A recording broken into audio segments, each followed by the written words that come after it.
Hi, welcome to End Credit Reviews, an episode of After the Credits. This is Tyler from End Credit Reviews. And Steven from Steven Lawson Studios. Yes, and we are here to review so far, Phase 3 of the Marvel Cinematic Universe. Now, Phase 1 and Phase 2 were reviewed by myself and also my friend Luke. Steven wasn't available, and Luke really wanted to review some of them, so I did that. And now Steven's available. Now we are going to talk about so far Phase 3 of the Marvel Cinematic Universe. Absolutely. Yeah, it was a little unfortunate that I wasn't able to make it for Phase 1 and 2 of this because there's a lot to be said about Phase 1 and 2. And actually, I would argue that Phase 1 of the MCU is actually very comparable to what we're seeing with the DCEU these days.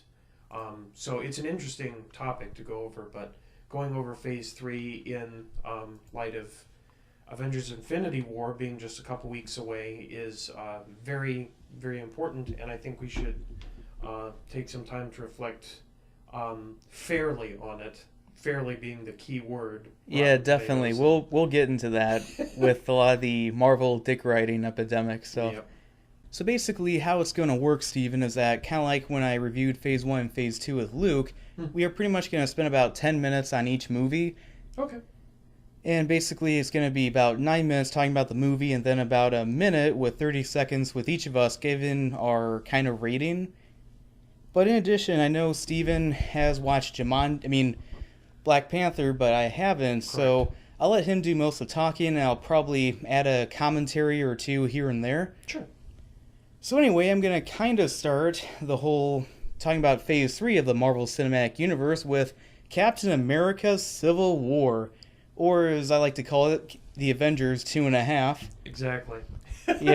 Yeah, pretty much what it is. So pretty much, the Avengers are fighting various individuals, including Crossbones, was it? Yes. Yeah, Crossbones. Who 2 minutes. played him again? Oh yeah, Frank Grillo? Something like that, yeah. And basically, because he was defeated, and also there was an explosion that happened somewhere in Africa, and that there was concern about the Avengers of how they might be overstepping their bounds. And we see other video footage of this, and I guess in a way it's kind of like a response to the people who complain about the damage in Man of Steel, where it's like, well, look right there. Where's your complaints then there? Exactly, and boy, let me already start ripping into how stupid even they executed that. In the beginning, we see this happen, this confrontation against Crossbones, and that wasn't too bad. I mean, it was a little dumb for them to already throw him under the bus, as Marvel has done with plenty of villains. Even outside the MCU, like Venom from Spider-Man 3. Right. And even in the Star Wars movies, or various, in recent years, we've seen overhyped villains who barely get any screen time. For sure. And, in addition to that, just this whole, the way they had this, you should feel bad, Avengers, for what you did. While it was at least plausible in, the conversation for all the heat that was being taken from Man of Steel, and then everyone started doing that angsty angle of, oh, well, there are real stakes here. Except they couldn't even do that right. They showed what happened in New York. Sure, that was a big thing. And Washington, D.C. In Washington, D.C. And Sokovia. But you know what was the cherry on top that set them off? Like 20 people, if that, dying at the top of a building in the most recent attack. But also, I'm surprised they didn't mention the Stark Expo attack in Iron Man 2. For real though, that's like if Disney World, the attractions just came to life and started going on a rampage and killing people in the theme park. That's the equivalent to that. Yeah, it pretty much is. But yeah, anyway, so basically they were thinking about, we should be put under check, and Captain America's like, I'm not so sure about this, and Tony Stark, Iron Man, wants to be like, well, maybe we should.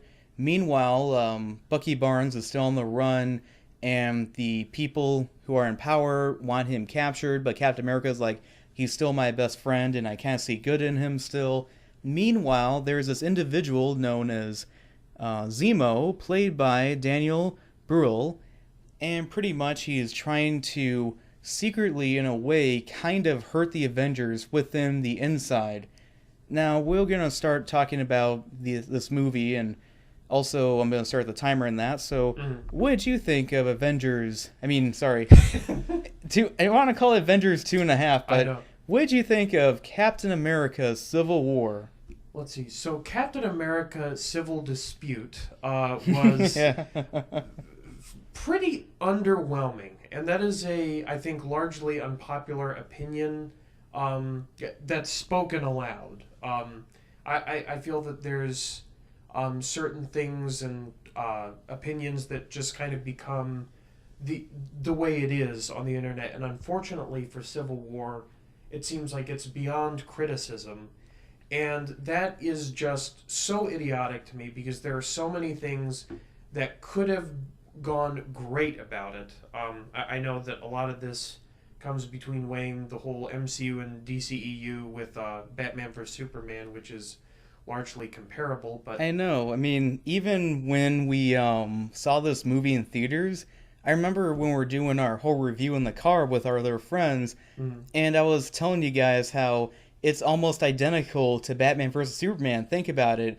Both these movies begin with a character's parents getting killed. We see an action scene in Africa, and there's collateral damage, and then we see someone from Africa kind of complain about it, and there's also an explosion at a government building that happens. And yeah, it's very almost identical. In fact, the climax of the movie of the big two superheroes fighting are in an abandoned building, and also a big deal about the mom, whether it be Martha or Iron Man's mom. Right. And then meanwhile, within the movie, I'm not going to name names here, but there was this one guy who kind of explained away why basically MCU is better than the DCU by default. And if you listen closely to the audio, folks, you can kind of hear his hand grabbing the check from Marvel. Pretty much. Yeah, no, I definitely, we can talk more in like a Batman vs. Superman thing about this if we want, because I definitely feel that for several reasons, Batman vs. Superman ultimately ended up being better. Well, the Zack Snyder cut, of course. I feel both, I'm sorry. But in any case, Civil War, moving on to it, it did some things decently, like the whole relationship between basically in the comics of kind of I'm forgetting the name of the organization, but basically that Iron Man and the putting superheroes in check organization versus Captain America and believing in that they should still be in charge. The original debate, despite the fact that the way they presented it in the beginning was a little stupid, it ended up, at least in the story, being feasible and working. But then towards the end, in terms of the twists that happened and actually just the fights that took place, for understanding how these heroes actually work, it was completely unrealistic and I was face palming the whole time. I've seen it 3 times just to be sure that it wasn't a one-off thing where I'm like, okay, it actually wasn't that bad. But it really was, just to pretend that Captain America's side had a snowball's chance in hell in this situation, was pure plot armor. It was nothing but plot armor, and it was just unbelievable that we as an audience were supposed to believe that there was any way that they could remotely come out on top. And towards the ending, with Iron Man kind of more or less coming over to their side until the twist, which we mentioned about him finding out that Bucky killed Iron Man's parents, and then there's the whole fight, which was ridiculously retarded. But I thought it was interesting, but anyway, back to that plot twist. It really took me out of that big plot twist where they show the video surveillance footage of the Winter Soldier killing Tony Stark's parents. My question is, how come there was video camera footage in the middle of the forest? That is a good question. Like, there's not really a good answer for that. Well, it came from a building. Where was the building? Yeah, in the middle of the forest. We saw a full 360 degrees between the shots where it was the camera and then when it went into real time. There was not a building nearby. So it was just such a stupid thing. Yeah, I mean, yeah, but back to, Zemo, the villain of the movie. I will say I think Zemo is probably the most underrated villain of the MCU because if you think about it, he's a villain that is very complex because he's doing it to avenge his family who was killed during the big attack in Avengers Age of Ultron. But also, he plans stuff out, a lot of prep time, kind of like Batman. Agreed. But if you think about it, this guy with no army or no superpowers did more damage to the Avengers than Loki or Ultron did. That's true. That's true. And I agree that he could have been so phenomenal. But again, this is just... It leads back to the ultimate shortcoming, which was at the very ending, they couldn't even have light stakes for the whole thing. Iron Man and Captain America have this whole falling out, and we should leave the theater going, wow, these people hate each other and are not like, until Infinity War, we should really be questioning, are they ever going to get along again? As was pretty clear in the comics, and with the difference being, a death happens. Yeah, I know. I mean, it's kind of like, I noticed the MCU kind of has a notorious reputation for copying out. Mm-hmm. For example, in the Avengers, Agent Coulson died. Oh, wait, he's alive in Agents of S.H.I.E.L.D. Oh, no, Pepper Potts died. Oh, no, she's actually back and defeats Killing, which was really retarded. Right. Oh, no, could Captain America or Iron Man die? I remember one of them died, and one of them had to live with the regret of going that far. Mm-hmm. And this one, I'm sorry, Tony. But to me, this was the ultimate case because, this is the one story where it really should have mattered. Age of Ultron, it did some good things and some bad things, and ultimately, towards the end, it got a little too apologetic, but it was still one of the better ones for the reason that some stake was felt, at least in the beginning and the middle of the whole thing. This one, it literally just wrapped it up in a bow for Avengers 3. And the fact that they couldn't even do that, and people are just unapologetically, that's not true. I was going to say unapologetically apologizing for it. But just ruthlessly apologizing and I'm not going to hear criticisms. It's so stupid. And the fact of how the whole fight between the teams happened, it just didn't feel believable, A, in terms of the superpowers, and B, in terms of how some of the characters acted towards the middle and the ending. And then, are we going to get at how Vision was just, completely cucked after Age of Ultron literally becomes Bill Cosby, as a dad, just watching and babysitting Scarlet Witch.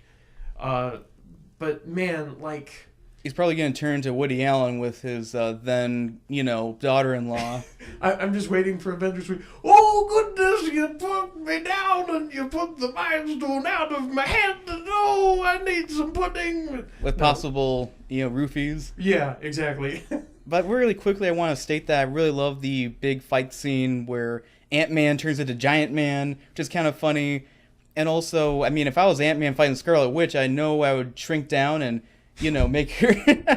See, and I didn't even love that part. In watching it again, it was okay. Again, the fact that they were supposed to be able to go toe-to-toe was ridiculous, but it was cool having Ant-Man do that.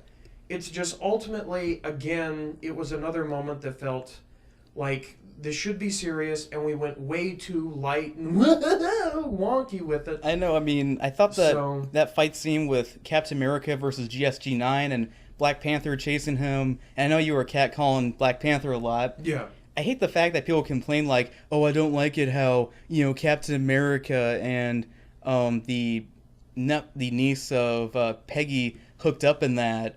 It's like, well, they had some relationship stuff in that. Oh, he should have hooked up with Winter Soldier in that. They're friends in that. There was no like kind of hint of any kind of relationship. Yeah, I wasn't opposed to that at all, but I do agree that the whole Bucky relationship, I guess it was somewhat established in between the second and the first, but the first Captain America, I didn't feel anything for him at all.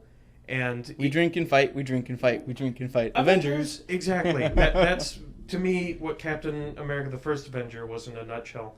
And so I don't feel the way most people seem to about Bucky. I get you. I think there is a bit of a ridiculous degree of bromance and I get you. Fallibility with that argument. But overall, I thought it was fine, but it was nowhere near what everyone is saying about it. And I hope that the actual stakes that we need and should have been delivered in that one of all of them is going to be corrected in Infinity War. So. Yeah, I agree. Few last things before we get our ratings in that. I want to say that it was interesting to see Spider-Man, this movie. I felt like he was kind of shoehorned into this movie, kind of like how Wonder Woman was shoehorned into Batman vs. Superman. But we have Marissa Tomei as Aunt May, and I remember saying how she and Tony Stark were, well, Robert Downey Jr. were also in this movie about Charlie Chaplin. There's a part where he gets her with a hose. I'm thinking to myself, so it's safe to say that Tony Stark made Aunt May wet. It's true. And then everyone in the car went, oh!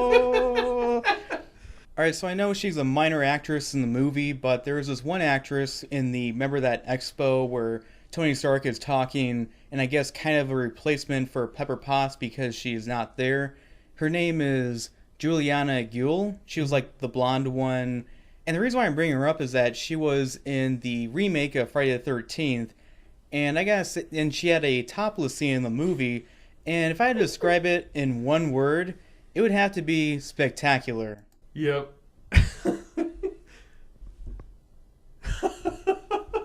It has shown Stephen the visual image. Whoa, yeah. It makes me go...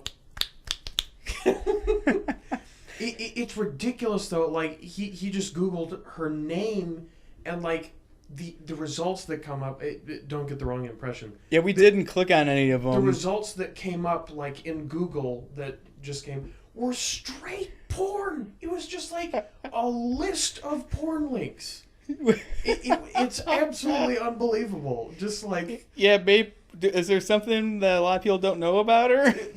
Like... Her agents should probably be on, like, yeah, we probably don't want her associated with, like, pornography. Well, then again, she hasn't really been in anything that big in, like, leading role stuff, so I think a lot of people won't even look that up or bother with it. I see what you did there, Tyler. Been in anything that big. Oh! On is a different story, but... So, 30 seconds, Steven. What would you give Captain America Civil War? Captain America Civil Dispute, I would give, honestly, probably about an 80 to an 82%. I think it was a solid B movie. It could have been an A, but it wasn't. And it's a shame that it wasn't, but ultimately it was adequate. It was a popcorn movie, and yeah, that's about all I have to say about it. Okay. I think the movie was very enjoyable. It had some good action. It was nice that, I felt like Black Panther and also Spider-Man were kind of shoehorned into it, but they were very enjoyable, and I liked it in certain parts with action. I think Zemo is probably one of the better MCU villains, and probably one of the most underrated MCU villain. But yeah, did cop out a bit too many times, I gotta say about it. So as for Captain America Civil War, I would give it 3 stars out of 4. Okay, yeah. Yeah, I think it's the best in the Captain America trilogy, I would say. I can't go that far. I'd say the second one was a bit better. I understand. So anyway, now we're talking about Doctor Strange from 2016 and that. Now, there was an animated Doctor Strange movie that came out years before this one that went direct to video. That wasn't half bad. So anyway, Doctor Strange is about a doctor named also Dr. Stephen Strange, played by Benedict Cumberbatch. And after he gets into a car accident, he has his hands are damaged and he can no longer operate and be a surgeon like he usually is. So he's going through various kind of ways to try to fix it. And he hears somewhere that, like, hey, if you go somewhere in Tibet, there's this one magical person that could probably fix it. So he goes over there and he meets the Ancient One, played by Tilda Swinton. Is it? How you pronounce her name? Yeah, I think Swinton? it is Tilda Swinton.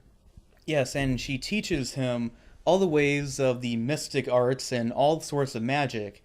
Meanwhile, there is this evil individual who is trying to bring forth, who is it again? Dormammu? Dormammu, yeah. I've come to bargain. Mm-hmm. And there's this individual who's trying to, bring forth of him, named Caliculaus, I think, played by Mads Mikkelsen. The villain from Casino Royale. Yeah, and yeah. that I actually don't quite remember his Caliculaus or something. like that, yeah. And meanwhile, is also also mentored by Mordo, played by Chidwitel. Wait, Chidwitel. 12 Years a Slave guy. That guy. Meanwhile, is also having a maybe love interest with this woman named Christine, played by Rachel McAdams, and basically he has to figure out these mystical powers to stop this powerful individual from destroying the Earth and also the universe. Mm-hmm. So what did you think of Doctor Strange, Steven? Doctor Strange, I definitely found to be a step up from Civil War overall. There were some beats in the story that felt a little underwhelming about Doctor Strange. But overall, people have said that it's got some similar beats to Iron Man in terms of its character development. And I don't disagree with that. I think that in terms of kind of the accident and or this guy who had it all has an accident, has to rediscover himself and becomes a hero. That's very much a journey that Tony went through. And is pretty clear in this too, and worked for it.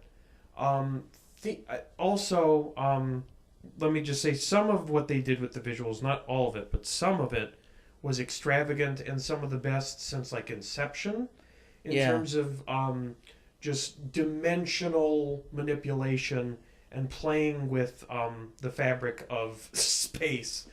It was just far out. And that was super cool. I liked Doctor Strange in this, and this film again kind of suffers the generic Marvel villain disease, where basically insert villain here. Oh, I guess he looks a little menacing, but ultimately, who are we kidding? And Dormammu was really the big thing, and He looked okay. I mean, he already kind of looks dated, in my opinion, seeing it again, his visual effects. But it was a great meme that came out of him. I've come to bargain. I've come to bargain. Yeah, pretty much. When you save, this movie kind of shows that it does help to save before the final boss. For sure. And people can jokingly say this is Dark Souls in a nutshell. It is, absolutely. Yeah, I've never played Dark Souls, but anyway, yeah, I gotta say about the villain of the movie. I mean, for one, it's not really, he's not that intimidating looking when he looks like he just cried from mascara on his eyes. He does, though. That's a good point, yeah. And also there's a part in the movie, I think the first scene of the movie, where him and his henchmen grab this one guy, they decapitate him, and his head falls into a pot. And I'm thinking to myself, okay, why they do that? I thought they were going to do some kind of magical thing where, let's say if there were some guards that came in, they were going to turn into a monster. And I felt like that would have been kind of creative, kind of payoff. Yeah. But it never is brought up ever again. Like, okay, what was that scene? Yeah. What was the point of that thing? And also I kind of chuckled a bit when the villain of the movie said, "You're on the wrong side of history." And I think to myself, yep, that bias BS there. But anyway, back to the villains themselves. I think Dormammu, I think, was...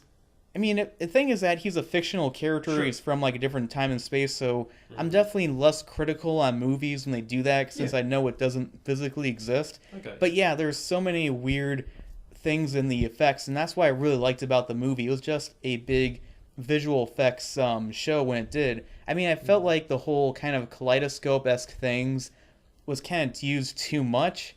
I felt like at times, I love that. especially in the beginning of the movie. I mean, later it's used a lot better, but Mhm. just felt like with this one, it was like, in a way. I felt they were just playing around with it, and I guess maybe for you it was a bit too much, but they were, I think, just introducing the audience to um, how much Mm-hmm. in the woke next world this stuff is, and I think it worked. Again, to me, the weak point was the villain and the the story. I guess was a bit slow in a few places, um, and that wasn't ideal. But overall, this was definitely a step up from Civil War, in my opinion. Hmm. Um, yeah, and it was good to kind of get back to the roots of what makes a good movie instead of what makes an MCU movie. Yeah. Which is another reason I think it worked so well. So. Yeah, I mean, I know that I gotta say probably the funniest stuff in the movie is when he gets the cape for the first time. He's trying to run over somewhere, and the cape is like tell him like no, go this way, and I think it was pretty interesting how he was like jumping from body to body with like different dimensional stuff, and Mhm. he's kind of like a ghost in a way. But also, what did you think of Rachel McAdams in this movie? Oh, she was fine, I think. Yeah. Yeah, I know you think that she's also fine. Yes, I was just gonna say double meaning there, but fine like a parking ticket. But no, Fine, that kind of contradicts. Yeah, parking tickets aren't fine. it's got the word written on it. That's the point, boys. Oh, So, okay. No, but yeah, I mean, she was fine. Again, we'll beat that to death as a innuendo joke or whatever. Okay. But I get it now. Cumberbatch, or Cucumber Patch, or whatever you want to call him. He was great as Doctor Strange, and I even think I'm always was it Charlize Theron or whoever the Charlize Theron. no, I'm confusing things real quick. But Is it Tilda Swinton? Tilda Swinton. I don't know why I confused those two, but yes, Tilda. She was even a decent ancient one. I know there was a lot of complaints about whitewashing. Well, But what's even stranger about it is the fact that not only is it a white person playing this character, but it's also a woman. Even in the instead of comics, man, not only yeah, were they Asian, but they're also a man right. as well. Well, the actor who plays Mordo is not the same, ethnicity as Mordo was in the comics. You didn't hear anybody complain about that. That's true. And I guess talking about Mordo, I thought he was decent, and kind of where they're going with him, I think there's potential for the whole villain aspect of Doctor Strange to significantly improve should Doctor Strange 2 come out in the not too distant future, which I think it's going to. But Yeah. Or it could end up like the Incredible Hulk, where they hint at stuff and they never bring it back up ever again. right. But in any case, I definitely think this was a solid one. I really liked overall the visual effects in it, and it was a weird case of like a simple yet a complicated story. You know what I mean? Of like, Yeah, I mean, yeah, it does follow story stuff from the first Iron Man movie. It kind of took it a little bit more back to basics, which I did like about it. for sure. Yeah. So, what would you give this movie, Steven? Well, this movie again, I think it's somewhat better than Civil War. To me, it's not leaps and bounds better, but it is noticeably enough that it deserves some distinction. And it got its hero right, and the whole interaction um, between the characters was new and fresh, so we didn't have to worry about that doesn't make sense like we did with Civil War. So I would give this probably about an 86 or an 87% overall. Okay. I think the movie was a big visual effects show. I did like the characters. Some of the casting was a bit iffy. And also, it's kind of hard to believe the guy who directed this movie directed that awful Day the Earth Stood Still movie with Keanu Reeves. Wow, that is hard to believe. So definitely a big step up in that. And it's pretty entertaining for what it was. Yeah, the villain was kind of okay. But so overall, I would give Doctor Strange about 3 stars out of 4. Yeah, that's solid. Okay. Yeah. Alright, so I know the next movies we've already kind of reviewed in this channel, but maybe our opinions on them might have slightly changed by now, so we are going to talk about Guardians of the Galaxy Volume 2. So with Guardians of the Galaxy Volume 2, the characters, of course, that we know and grown to love from the first movie are pretty much now interacted with this one guy named Ego, played by Kurt Russell, and basically it turns out to be Peter Quill's dad, played by Chris Pratt, and basically some of the characters of the Guardians of the Galaxy are doing kind of their own thing and trying to avoid this other kind of pirate. And what's weird about this movie is that it kind of doesn't really have seem to have a main story until maybe the third act of it.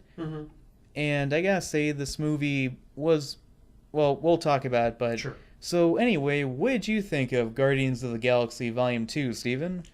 Guardians of the Galaxy Volume 2, I definitely think in several ways was a step up from the predecessor. I know that lots of people really liked the first one, and even I found it to be pretty charming overall. It did suffer, as usual, from generic Marvel villain cliche. But this one definitely overall improved a little bit of that, and I remember actually thinking, by the way, spoilers, of course, if you haven't seen it yet, but basically thinking in this, at a certain point, when is the villain going to come into play? Because I'm not very familiar with Guardians of the Galaxy, and about halfway through the film, I was like, gosh, is there even going to be a villain in this one? And then, of course, oh yeah, well, duh, Ego turns out to be the villain. And, but overall, I thought that he was definitely one of the better ones. He's not by any means the best, but kind of relating him to Peter Quill was good, and the chemistry overall between the characters in this worked. I think it was about as good as the first one in terms of their interactions as a group. I did think, however, that Rocket really shined in this one. Yeah, he's like my favorite character, not just of the Guardians of the Galaxy, but also of the MCU. But speaking of Rocket, and also with Baby Groot, I was kind of, in the beginning of the movie, we were agreeing, like, I just hope they just don't keep cutting back to Baby Groot every minute. Same. Because they did that a lot in the first act. They did. They kind of wrote it like a crutch too much. But yeah, I mean, it was kind of funny, and in the opening sequence, how it shows like Baby Groot is like dancing and playing around when there's legitimate danger happening. Exactly.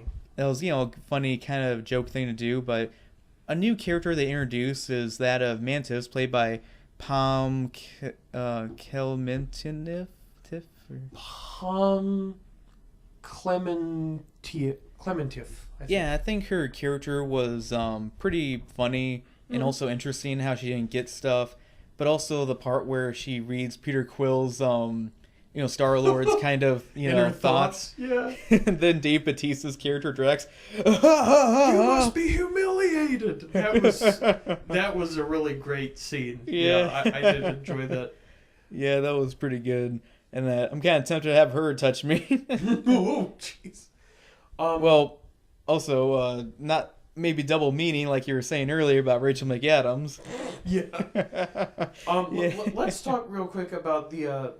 It's terrible. I'm forgetting the name of the species, but the gold people who made Adam Warlock basically at the end.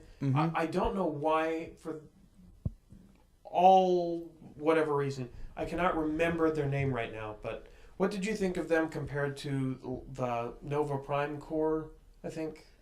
I felt like, in a way, they were kind of more interesting, but kind of the same in a way, because we didn't really see them much on screen time. It was pretty funny how they were using drones, like an arcade thing, to fight them, but also the leader of them is played by Elizabeth Debicki, we also saw her in 10 Cloverfield Lane. True. And we know how we jokingly refer to her as pretty much a giraffe. Yeah, that neck though. And hair. Yeah. But, yeah, I kind of think I preferred the Nova Corps a little bit over these guys. We'll see when Adam Warlock comes into the picture. He could even be important for Infinity War, because he was in the comics, but we will see when it comes to that. But I did actually prefer the Nova Corps and what they did with like the technology around the planet. I guess Nova Prime was the planet, and the Nova Corps was their official name. And I think that they were a little bit more interesting, but overall, it was fun, like the last one, but it did improve in a few regards, which really helped it overall as a movie, and I enjoyed it. So, yeah, I mean, what was I gonna say? Who was the actor who played the guy with the whistling arrow? Oh yeah, what was his name? Was it? It's Yondu, right? Yeah. Okay, Yondu. yeah. I think it's kind of funny how there's a part in the movie where he's just completely demolishing so many people in the ship, and later it was great. He's like floating with it, and it's like, I'm Mary Poppins, y'all. yeah. That is such a great one-liner. Absolutely. And also, Disney owns them, so of course that made it even funnier too. It did. Yep. But yeah, I mean, we gotta say I thought was kind of funny. A character they made fun of was Taserface, played by Chris Sullivan. Mm-hmm. And it's like, I love how Rocket kept like roasting him. It's metaphorical. Yeah, I mean, I jokingly said like he reminded me of the villain with the nutsack head in the Green Lantern movie. Yeah. He pretty much was. Pretty much. In that design. But yeah, it just was kind of funny. Like, even when he was narking out to the leader of the Nova Corps, like, where they're at, I just want to let them know who sent them. Who? Taserface. And she, like, laughs at him before he dies. Right. Oh, that was so good. And It was. how about those references with, Dustin Hoffman? Yeah, for sure. Yeah. And how during the end credits, we hear, like, someone singing or talking, monologuing, and it's revealed that it's Dustin Hoffman. They actually got him to do that. And the part where, Peter Quill and Ego are fighting, Peter Quill turns in, or Star-Lord, I keep referring to his real name, but Star-Lord turns into, like, Pac-Man. Mm-hmm. Waka, waka, waka, waka. It's funny, that brief few seconds of that scene is probably better by light years than that Pixels movie. Oh, for sure, as if there was any doubt. Well, I haven't seen it, but I'm willing to bet that is better than Pixels. Mm-hmm. Yeah, but also, I thought it was kind of funny how when they were shown in the past and the present, where he put that plant and such, where it was near a Dairy Queen, and Dairy Queen had their own kind of marketing thing, which I gotta say, their Guardians of the Galaxy Blizzard was awesome, and I would love for them to bring it back. But the actress who played Peter Quill's mom, played by Laura Haddock, or whatever, she was actually an extra in the first Captain America movie. I'd forgotten about that. Which is kind of interesting. But the part where Ego was explaining how he's impregnated so many women and shapeshifted, I'm thinking to myself, is this Mormonism? Basically, oh my gosh, I hadn't even thought about that. With the Mormon beliefs of, like, when you die, you get to rule a planet with a ton of wives, and man, what a space cult religion, and how, yeah, that's a really interesting point. Kind of like observation there. I don't actually know who made Guardians of the Galaxy, but it'd be interesting to see if, like, the person who made Ego was inspired in any way by, like, Mormonism or something. I wouldn't be that surprised if it turned out in some way. Really quickly, I wanted to mention before we wrap it up is, what'd you think of Sylvester Stallone as Stacker Ugrud? I thought he was fine in this. I actually, in general, don't like Sylvester Stallone in a lot of his roles, but for this he was fine, and part of it I think was he's understandable.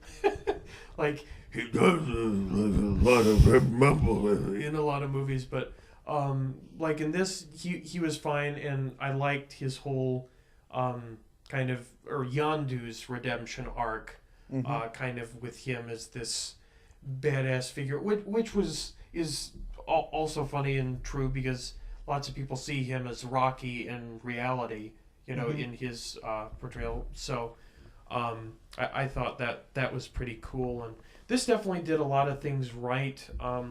It still has a bit of the cringy campiness, and especially Tyler bringing up Baby Groot, that hits the nail on the head. Like, too much Baby Groot. Groot was great in the first one, and pretty much every time except for like one time in this one, I was like, I don't like you right now. I just want you to grow up so that we can the bomb get through scene this. was good. Yeah, that was good. The bomb scene, and when he tackled the guy with his fingers, that was good. But Yeah. So anyway, Steven, what would you give Guardians of the Galaxy Volume 2? Guardians of the Galaxy Volume 2, again, I would say a good bit better than the first one. It was also, I guess, one of the better of this phase of the MCU. And I'd say in a lot of ways, for different reasons, it's somewhat comparable to Doctor Strange in terms of overall quality, but it juggled a lot more. So I'm going to say that Guardians of the Galaxy Volume 2 gets about an 86 to an 87%. Okay. Personally, I feel like this movie is sort of better than the first one because I think it's paced a little bit better. I mean, yeah, the movie kind of wandered a bit until the third act where it's like, okay, where's the conflict? Where's the villain? Mm-hmm. It's like, okay, here it is and that. I did like how the characters, in a way, felt like they kind of grew a bit. I mean, Sylvester Stallone characters wasn't that necessary, but I felt like the movie was very entertaining, pretty funny. And, of course, I like these characters. I can't wait to see them again soon. So as for Guardians of the Galaxy Volume 2, I would give it 3 stars out of 4. Cool. Yeah. Okay. I guess sometimes people can jokingly refer to me as Mr. 3 Stars in a way, kind of like how, on Spill.com, they refer to one of the guys as Mr. Matinee, because that'd be kind of like his default rating. Right. Would be giving the movie a matinee. My default for some people was Mr. 82%, because there were several in a row where it was just like, yeah, these are all borderline B movies, and that's about what I gave them. And so people were like, Mr. 82. So, but, yeah. Alright, so now we're going to talk about Spider-Man Homecoming. Now, Spider-Man Homecoming is about Peter Parker, played this time by Tom Holland, not get confused with the director Tom Holland, who directed the original Fright Night and Child's Play. And pretty much he's in high school now, and he's trying to go into the Stark internship, and he has this new cool suit. And then, of course, there is a villain known as the Vulture, played by Michael Keaton, and very much he's trying to combat this threat. Meanwhile, he's also being lectured by Robert Downey Jr.'s character, Tony Stark, and also having a balance between himself and his own, secret identity and his life and that. And there's also other kind of minor villains in it, too. So, anyway, Steven, what did you think of Spider-Man Homecoming? Well, Spider-Man Homecoming, I would definitely say, was one of the weaker of the Phase 3 that we've seen so far. And that's not to say it wasn't good in any way, because I think it was decent. But, because Tom Holland, his portrayal of Peter, I think that's very good, and maybe just short of Tobey Maguire overall is probably the best overall Peter that we've seen, and Spider-Man. Well, maybe Spider-Man itself is pushing it, but definitely of Peter Parker, I would say. So I did enjoy him. I didn't quite enjoy some of the other characters, and I felt that the way that Mary Jane, being that musician, that was Zadina, was it? Yeah, that was kind of just cringe. And well, they referred to as MJ. Right, like at the end, she wasn't even called that at throughout the thing. I think she was called something else, and I don't remember quite what, but then at the end they're just like MJ, and it's like, I see. Look at you. And what's so stupid about it too is that her personality doesn't match up with Mary J. Watson whatsoever. No, it so really doesn't. I mean, not only with the casting, it doesn't match up at all. Not just the physical appearance, but also the personality doesn't even match up either. So it just makes no sense. In fact, her character is kind of like, you know, Catwoman's assistant in The Dark Knight Rises, where she wasn't that important to the story that much, and she easily could have been written off, and it wouldn't really impact the story whatsoever. For sure. But anyway, I don't think she's the worst casting choice. I gotta say, the actor who plays Flash Thompson, Tony Revelli, you know, the... Oh, yeah, he was... Oh, jeez. What were they thinking? That was such a terrible decision. If someone who is a part of that Spider-Man Homecoming production team somehow hears this, you should feel bad. That was a bad decision. I know. This looks like somebody who'd be picked on by Flash Thompson. Exactly. I mean, Flash Thompson was a blonde, bulky, you know, douche jock guy who would pick on Peter and other people. This guy does not look like that kind of character. And no one's even saying that you have to do the white guy with blonde hair, but you gotta at least get the body type right. Someone who's not just a lanky little dork. I know. This is the best bully kind of guy you could come up with. It's unbelievable. Just yeah, no. It seems like in a lot of movies now, especially nowadays, like the bully characters seem to be kind of in short supply. In that. Yeah, for sure. Yeah, but anyway, I just want to say that the villains of the movie, I gotta say, especially the Vulture, played by Michael Keaton. I think it's funny how I went from Batman to Birdman to Vulture. Birdman to actual Birdman. Yeah. So. Yeah, I like the meme where he's in the backseat of the car saying like, "I can, you know, should fear me. Why? Because I'm Batman." Yeah, I don't know. The Vulture in this, he was overall okay. Definitely not one of the highlight villains, but it was interesting to kind of see a lower class villain, because in a lot of these movies it's either some generic space guy number 30 or some guy in a suit that's very rich, or some guy who gets weird powers. But this guy was just a guy trying to make ends meet and doing it the illegal way. Seeing the cameos of a bunch of other smaller villains. Yeah, like the Shocker and the Tinkerer, I think. Right. That was interesting, and even the other Spider-Man films didn't really get an Easter egg like that in, so that was pretty interesting and worth acknowledging. Or it was like a lame cameo, like the Rhino in Amazing Spider-Man 2. True, yeah. Rhino, a.k.a. rip-off Transformer. Exactly. Yeah, no need to be in the movie. Yep. But yeah, I mean, what's weird is that the Vulture in the comics, I think he was a wealthy guy. Mm-hmm. So making him a blue-collar individual was kind of interesting kind of choice to do. Mm-hmm. In a way, I mean, the Vulture definitely is better developed compared to a lot of other MCU villains. True. And I'm hoping that they bring in a lot more better villains into this. I know they've been kind of danced around the idea of maybe doing Sinister Six sometime, but I would like to see the Sinister Six show up.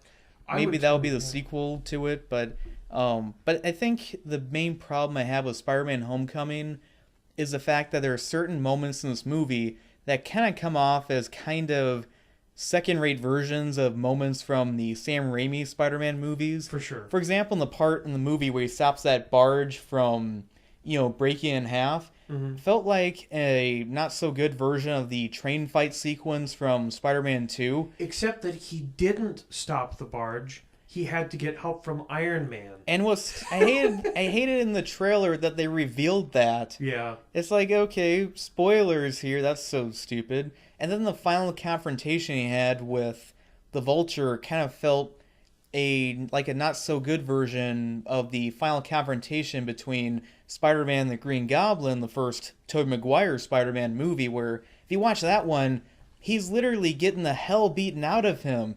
He's bloody and beaten. I don't think in a comic book movie at that time ever really showed that much vulnerability to a superhero, True. at least in live action. And this one is like, I didn't feel much of that impact of him, like he could die here. Not at all. I don't think anyone honestly really felt that. Maybe some Spider-Man apologists would, but overall, I don't think so. This one definitely felt, in the end, that it didn't quite meet the mark. It did a lot of things right in terms of the story, overall, but then some of the casting decisions, some of, like, I guess MJ's shoehorning, and I guess I'll also say real quick about the Vulture, just in passing. I kind of felt his whole just happening to be the parent of Peter's love interest in this movie.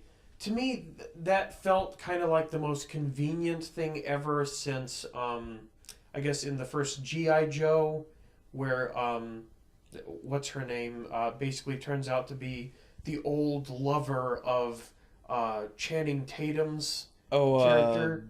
Baroness? Yeah, basically just, I don't know, it felt not quite that convenient, but it was similar. And Yeah. I really, to me, that was a shortcoming of it. But I also, I guess talking about Iron Man's relation to Peter in this, I think it kind of worked for what they're going for. I'm still not nuts about making Spider-Man a backseat person for this phase. It kind of makes sense because, well, they got him like in phase 3 to use, and we established these other characters, but I still think he could have been done a little more justice in being an independent character, and he certainly learned his lesson, if you will, in this film, which was good, but it definitely is probably like the second or third place Spider-Man movie overall, just because it did a lot right with the story, but it just didn't hit the same beats with the same emphasis that other Spider-Man movies have gotten right. Yeah, no, I mean, technically I think this movie is better than Spider-Man 3, but I rather would watch Spider-Man 3 over this movie because of the fact that not only were the villains kind of better, but also the action was better, and I felt like the characters were more developed. And also a big issue I have with this movie, I'll try to say it quickly, is that I felt like the fact that Spider-Man's identity was so easily revealed kind of took away from a lot of the mystique of the character, so it's not that special. But I thought it was kind of funny how the voice, I think it was Karen, who was the voice for Spider-Man's suit in that, is voiced by Jennifer Connelly, who, for those who don't know, is married to the actor who voices Jarvis and plays Vision now, which is kind of funny in a way. But I love the meme that I made related to it. Like, here, Peter, here's the voice behind Karen. Right. Yeah, it definitely puts the cum in Homecoming, if you know what I mean. In fact, it's even in white, too, with Homecoming, so... With a questionably splotchy-looking splatter. Yeah, Spider-Man logo. Yep. I felt like it was kind of lazy. The whole Spider-Man theme from like the 60s or 70s show was the theme. And I'm like, come on. Yeah, it wasn't like a little moment. It was like, this is our main theme and that.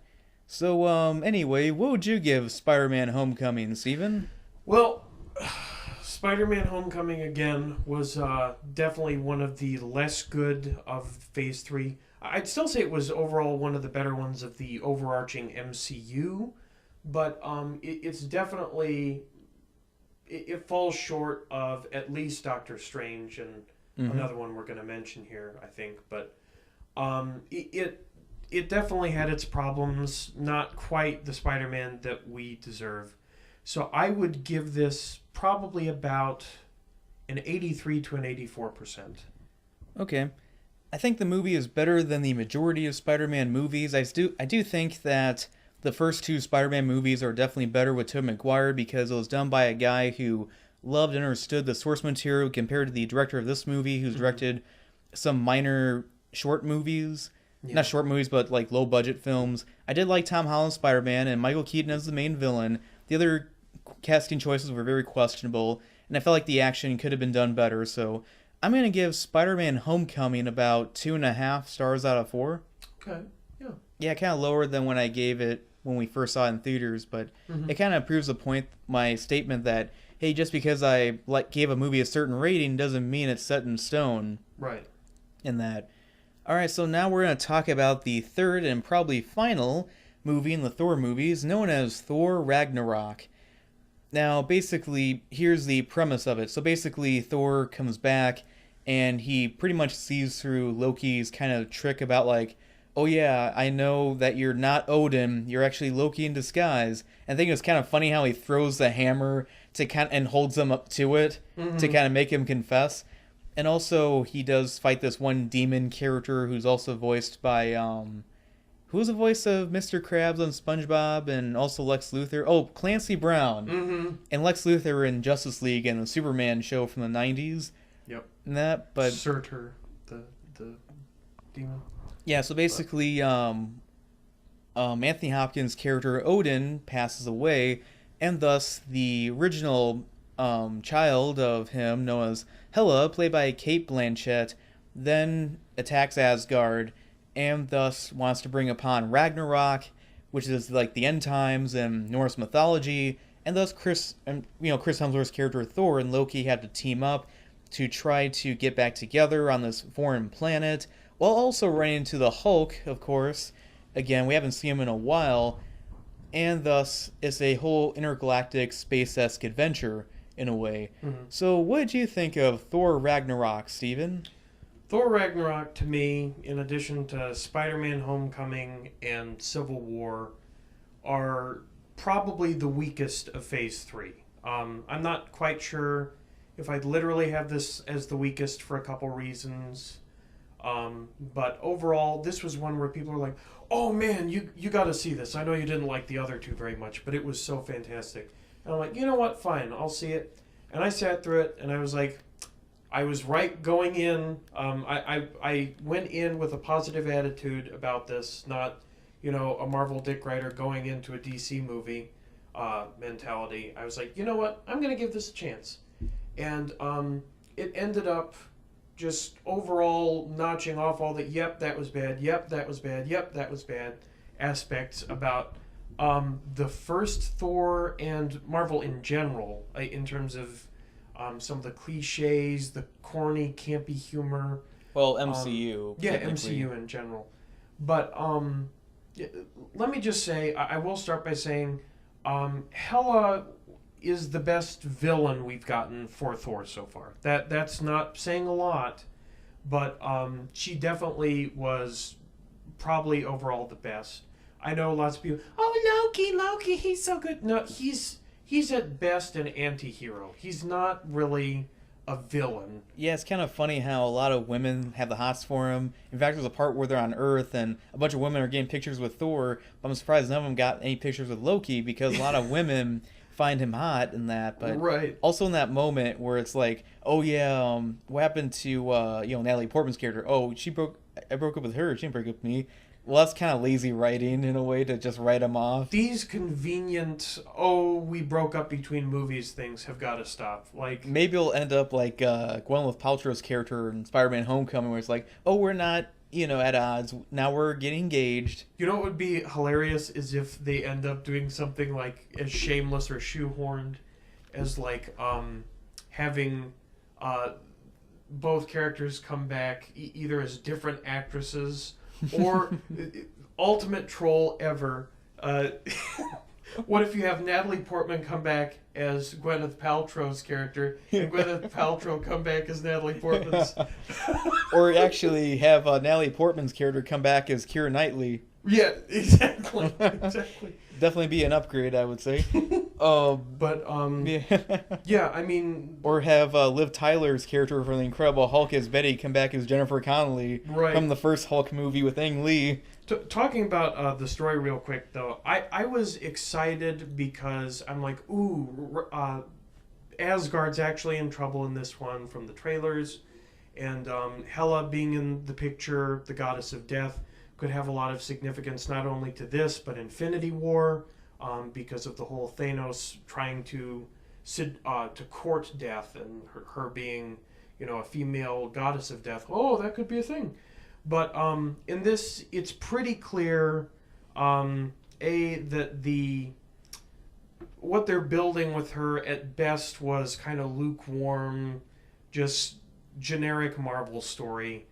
And also, there were a lot of deaths and stuff that should have been, like, heavy, but because this is Thor, nah, it wasn't. It was just kind of, campy, and, oh, well, I guess they're dead, but no one really knew about them, so who cares? Yeah, no, I mean, they could have spent a little bit more time developing them, but also, one thing I was wondering the whole time, they never mentioned, remember that one woman, Lady Sif, was it? The tall, dark-haired one? Where did she go? No idea. Yeah, I don't think I they would like to. answered Yeah, I like to see that, or maybe some MCU guy be like, well, let's see, they had some kind of spin-off comic that they briefly explained it, one-shot thing, which is kind of like very questionable, to say at least in writing terms. Right. But yeah, I mean, I felt like I did like how they didn't cop out when it came to characters dying, which I'm like, okay, that's satisfying at least. But yeah, I just felt like it was kind of surprising to see Thor's hammer get completely crushed in the beginning of the movie. But also, I think the movie in a way kind of slumped a bit when they went to that planet, and we had the Grandmaster played by Jeff Goldblum, who's kind of funny at times, but kind of just Jeff Goldbluming. Yeah, and I mean, to be clear, I think I was most excited going in about going to Sakaar, because it's like, oh, we're getting a Planet Hulk movie in this. But as, I guess, a similar, but kind of opposite case to Civil War, it's like, oh, this could be really cool because we're getting this storyline, but then the character who is a questionable lead, or, doesn't really fit with it, ends up being the star of the show, being Thor in this case, and Captain America in Civil War, which, to be clear, made more sense for that one. Well, he was a title character. Right. Yeah. But in both cases, it's like they kind of have this invincibility plot armor thing going for them that just made it kind of cringy and dumb. And in the case of Thor, I would argue it was a little more dumb and over the top. And also, I think part of that is because right before this was supposed to be basically the Dark World, Thor the Dark World. And for all the things it did wrong, it did better in terms of, I'll say it, stakes. There was more of this gloom and doom feel and real trouble with the Dark Elves that came into play. And this feeling that, like, Loki killed Odin at the ending, but then it turns out, oh no, he actually didn't. He just went to a glorified retirement home. Okay, thanks for being Marvel and just taking back everything and being stupid again. Yeah, I wanted to say that one minor character a lot of people kind of overlook is Carl Urban as Scourge. Is it? Oh, or yeah. Scourge? Yeah, I thought it was kind of funny how he went to like different portals and that, got like the shake weight and all the guns from this place called Texas. Oh yeah. Yeah, he was good. Yeah, but the thing is that with him, accompany Cate Blanchett's character Hela, it reminded me a lot of the villain, the Enchantress, and the Executioner, I think, was it, in the Thor comic books. In a way, so, yeah. I mean, it was kind of like how like Poison Ivy and Bane was in Batman and Robin in a way, but done a lot better. Mm-hmm. And yeah, it just kind of reminded me of that. But we'll probably never get the Enchantress, which I think is kind of disappointing because she's an interesting Thor villain, because she kind of has like a love-hate thing for Thor in a way. Like, she really likes him, but she's also kind of like a villain as well, which I think is kind of interesting in a way. Right. But yeah, I mean, I will say that the part I really go back and forth in this movie, the main reason why, is that they play a Led Zeppelin song. I think it's what was the name called again? I can't believe I'm forgetting this. I think the song is called Immigration Song? Yeah, Immigration Song. Yeah, That's basically, I love Led Zeppelin. They're one of my favorite bands of all time. I think they're a lot better than other old bands like the Beatles and the Who, which I know people will definitely fight me on. Including the person next to you. But that's not about that. Right. Basically, I love their music and that, and having it played during that, I'm like, okay, it's kind of interesting. However, when they play it twice during the beginning of the movie and also in the climax of the film, I felt like in a way it was kind of trying to be too Guardians of the Galaxy. Yeah, a lot. overusing it for sure. And And yeah. also it was like I don't know. I think you hit the nail on the head in terms of like, screw it, we'll do another Guardians of the Galaxy in terms of how it actually turned out, because it definitely was. I mean, you could tell the first Thor tried to do its own thing. Second went a bit too dark for people, but had a bit more stakes. And then this one, we'll just do the da da da da da, just have a fun time with it. And it's like, for mainstream audiences, that's fine, but for anyone who's serious about it, that was sad, disappointing. I did like how at the end when Ragnarok did happen, where they actually had Hela fight Surtur coming back into the picture, that was definitely good. Yeah, I like that. But how about that waste of a Hulk moment where he goes to fight Surtur and then just get effed? Like, well, okay, movie's done. Like, yeah, that was kind of a pointless bit. There were several points like that in this movie, and overall, like, just for many reasons, I see why other people liked it, but it was too, not to sound like a internet troll, but too normie for me. So Okay, so what would you give this movie, Steven? This movie, oh boy, it is the best of the Thor movies, Mm-hmm. but that is saying it's the smallest turd in the toilet, which isn't saying a lot.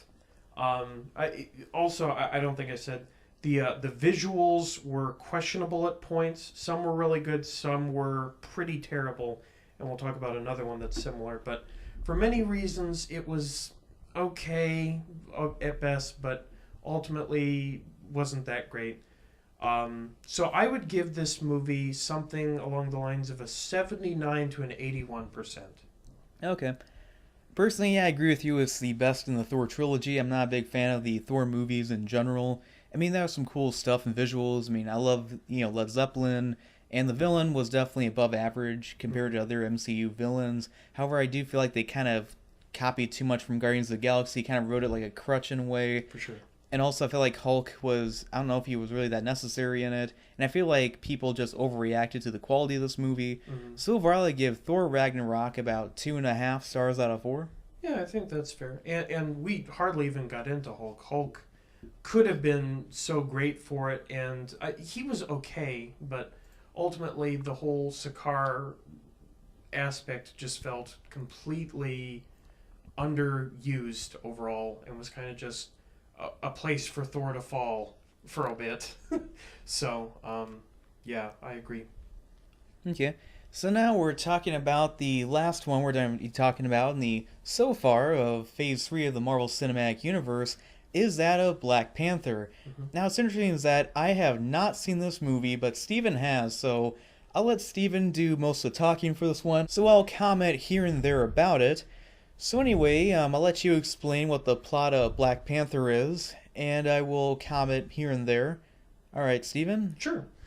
So this film is definitely, well, we'll start with the plot real quick. Basically, we got a bit of a taste in Civil War, but basically T'Challa, who is the Prince of Wakanda, now becoming king since his father, who was the prior Black Panther. Played by Chadwick Boseman. Right.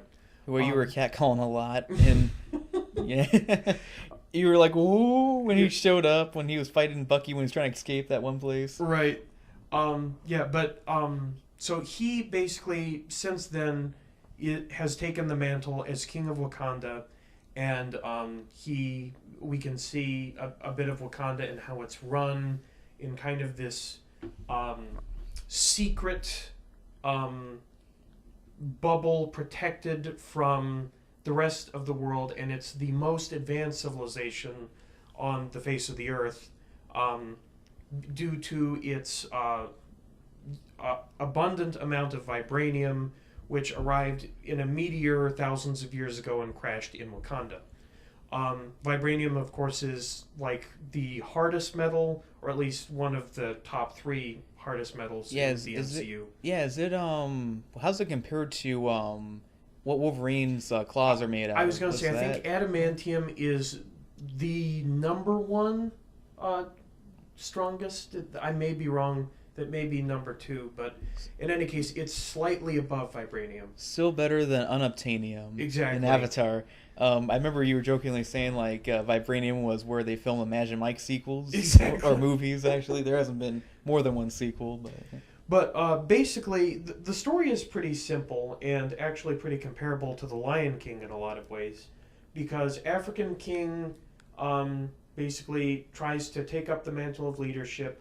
A villain comes into the picture and is affiliated with Claw, but it turns out not to be Claw this time. It's the absolute redemption of a actor, similar to how Ben Affleck was redeemed as Batman in Batman vs. Superman.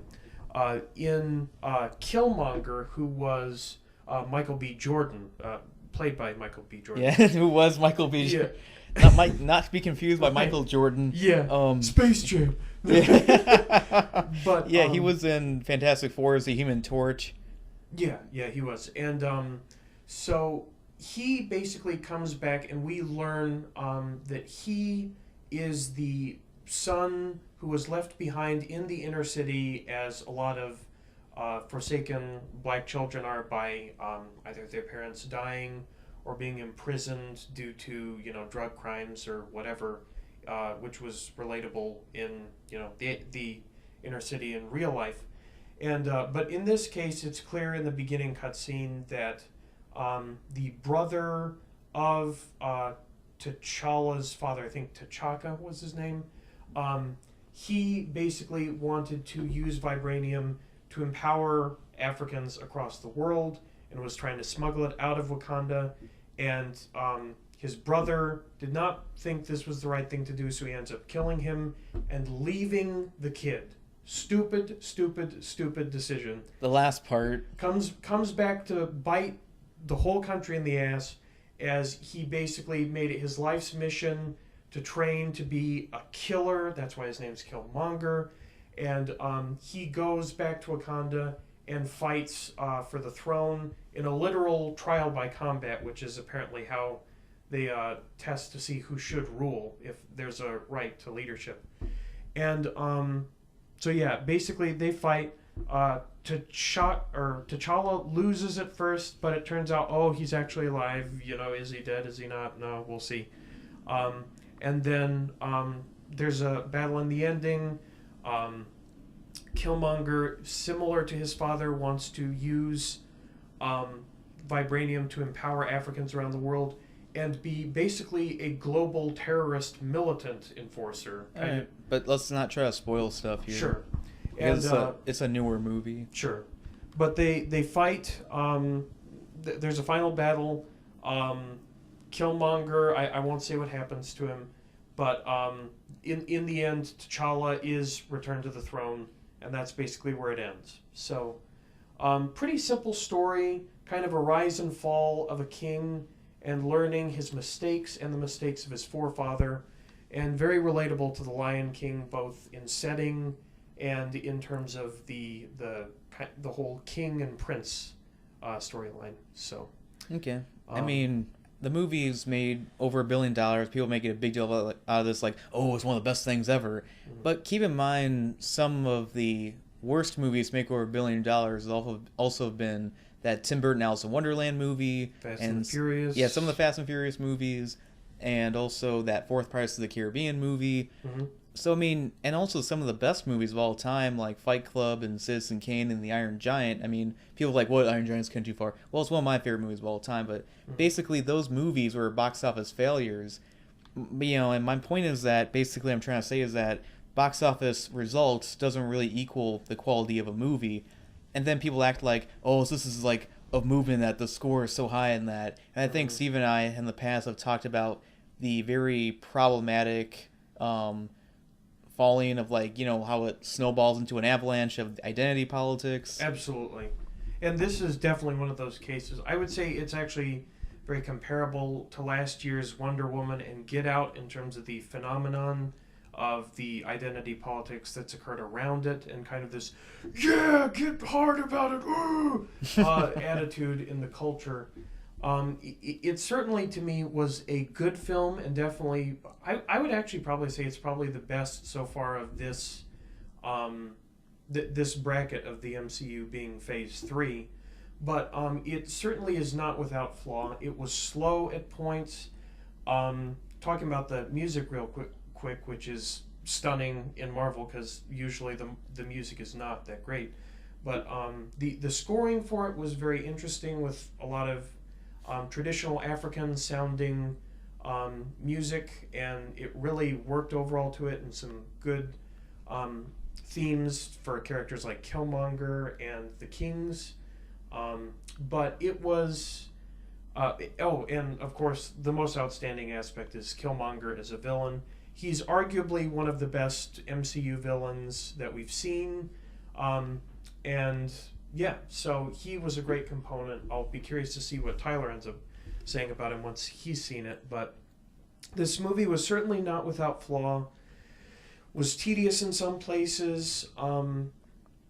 Quite frankly, T'Challa was a bit more boring of a character than I thought he was going to be in this film, and that is a shame, because this should have been his kind of, along with Killmonger, moment to shine, and it really wasn't. And the costume design was really good, but the visual effects were very questionable, similar, but even more of a case than Thor Ragnarok.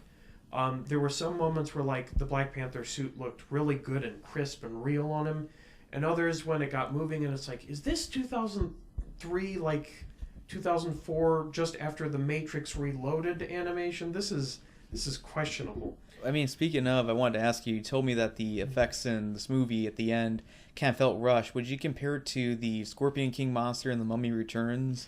I wouldn't say it's quite that bad, but it's about, if that was a D minus or an F, let's be real, it's an F. If that was an F, this is like a C plus. Okay. So, yeah, I mean, one thing I find interesting about this movie is that I heard originally they were going to make this back in the 1990s, and Wesley Snipes was trying to get it made. I'm not surprised by that. And he wanted to be Black Panther, but he couldn't find a director to make it. So Marvel's like, okay, you can't be Black Panther. How about Blade? Mm-hmm. Exactly. So it worked. So I don't know if Blade's going to be coming back into the MCU or what's going on with that. So anyway, Steven, what would you think of Black Panther? And you have a minute. Mm-hmm. Black Panther, I definitely liked. It was probably my favorite, again, of this phase of the MCU. Definitely not my favorite overall, as I think that the first Iron Man, and I would argue maybe a couple others in addition to Avengers Age of Ultron, had some really good qualities that this one didn't quite hit the mark on. But overall, this is definitely one I'd check out. Don't buy into everything that you hear going in about it, though, because it definitely is flawed in ways that you will see. I probably spoke too much, but I didn't reveal everything. So be aware of that. But with those things considered and the aspects I've mentioned, I would say that this film probably deserves something of a score in the area of 88 to 90%. Okay. Yeah, I mean, I hate the fact that people have said about this movie, like, this movie is above criticism. All negative reviews of this movie should be taken down. Fake news, yeah. Yeah, that'd be, yeah, I mean, when the Lord of the Rings movies came out, people weren't saying, like, oh, these movies are above any negative reviews. And when people were saying, like, oh, Wakanda forever, and kind of like, oh, this is all pro this sort of thing. Imagine if a bunch of people were saying, like, oh, Middle Earth forever, and pro, like, white people and that with Lord of the Rings. Like, imagine, it'd be like the equivalent of that in a way. I got you. And such.